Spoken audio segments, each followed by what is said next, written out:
want to share with you an idea that I heard this past Shabbat in Toronto from Rabbi Spitz from the Beit Shul. He asked the following questions. A famous question is asked in regards to Hanukkah.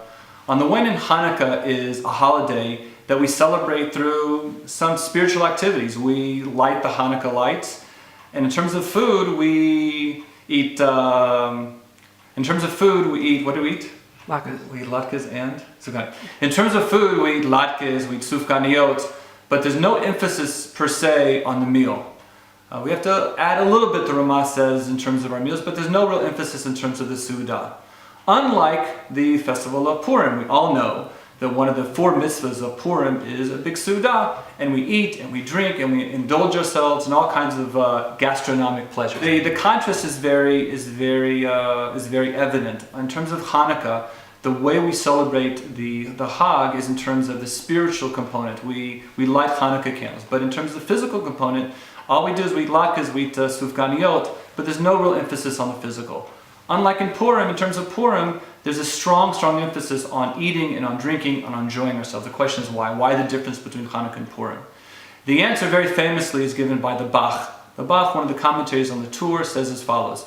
He says we have to look at what the threat was to the Jewish people at that time. In terms of Hanukkah, the threat was from the Syrian Hellenists, the Greeks, and their threat to us was a spiritual threat.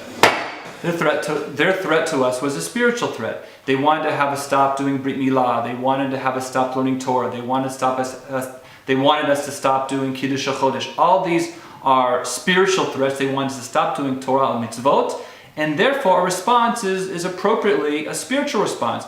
We light the menorah. We do not emphasize the physical because that was not the challenge to us.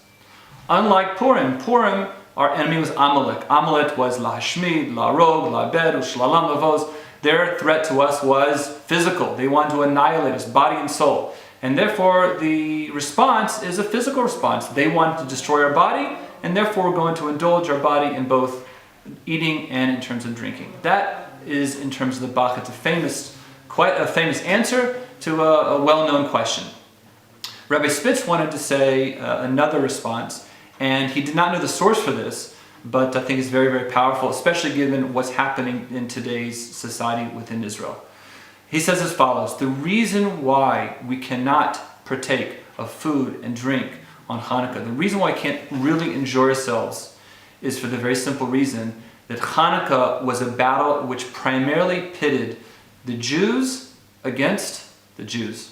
We were fighting ourselves. It was the traditional Jews against the Hellenized Jews, and the two forces were locked in struggle. When Jewish people are fighting each other, so our celebration cannot be complete. We can't possibly celebrate with the physical celebration when we're locked in a struggle between ourselves, amongst brothers, and therefore our celebration cannot possibly be complete. We know the Gemara in Yuma Daf Tet says that the reason why the second Beit HaMikdash has not been rebuilt is because of sinat chinam, because of causeless hatred. We're suffering still today from the sin of Mechirat Yosef. The exact parshas that we read during the season of Hanukkah, the parshas of Yosef and the sale of Yosef, we're still today suffering the catastrophic results of the sale of Yosef, the sinat chinam, the infighting amongst the Jewish people. That was manifested as well in the times of Hanukkah, when the traditional Jews were fighting the Hellenized Jews. And unfortunately, we still see it rampant among different divisions, different communities within the Jewish people today.